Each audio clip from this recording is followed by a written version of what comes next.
ರಾಷ್ಟ್ರಪಿತ ಮಹಾತ್ಮ ಗಾಂಧೀಜಿಯವರ ಹೆಸರನ್ನು ಬದಲಾವಣೆ ಮಾಡಿದ್ದು ನಮ್ಮೆಲ್ಲರಿಗೆ ನೋವು ತಂದಿದೆ.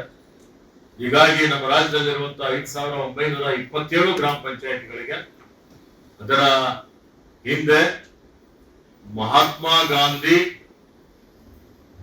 ಆ ಗ್ರಾಮ ಪಂಚಾಯತ್ ಮತ್ತು ಆ ಊರ ಹೆಸರು ಆ ರೀತಿಯಲ್ಲಿ ಇವತ್ತೊಂದು ಆಗಸ್ಟ್ 15ನೇ ತಾರೀಕಿನ ಒಳಗಾಗಿ ಎಲ್ಲಾ ಗ್ರಾಮ ಪಂಚಾಯತ್ ಎದುರುಗಡೆ ಗ್ರಾಮ ಪಂಚಾಯತ್ ಹೆಸರುಗಳನ್ನು ಮಹಾತ್ಮ ಗಾಂಧಿ ಗ್ರಾಮ ಪಂಚಾಯತಿ ಎ, ಮಹಾತ್ಮ ಗಾಂಧಿ ಗ್ರಾಮ ಪಂಚಾಯತಿ ಬಿ, ಈ ರೀತಿಯಲ್ಲಿ 5,927 ಗ್ರಾಮ ಪಂಚಾಯತ್ಗಳಿಗೆ ಇವತ್ತು ಹೆಸರು ಇಡಬೇಕು ಅನ್ನುವಂಥದ್ದು ಸೂಚನೆಯನ್ನು ನಮ್ಮ ಇಲಾಖೆ ವತಿಯಿಂದ ನಾನು ಕೊಡಬೇಕು ಅಂತ ಹೇಳಿ ಈಗಾಗಲೇ ಹೇಳಿದ್ದೇನೆ.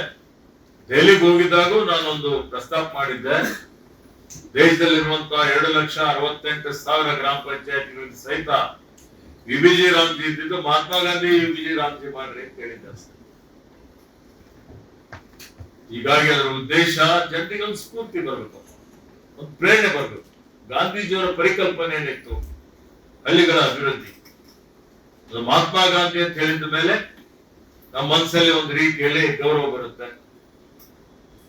ಅವರ ಕನಸು ನನ್ಸು ಮಾಡಬೇಕು ಅನ್ನುವಂತ ಒಂದು ಸ್ಫೂರ್ತಿ ಬರುತ್ತೆ. ಆ ಉದ್ದೇಶಕ್ಕಾಗಿ ಮಾಡಿದಂಥದ್ದು, ಮತ್ಯಾವುದು ಬೇರೆ ತರ ಯಾವುದೇ ಉದ್ದೇಶ ಅಲ್ಲ.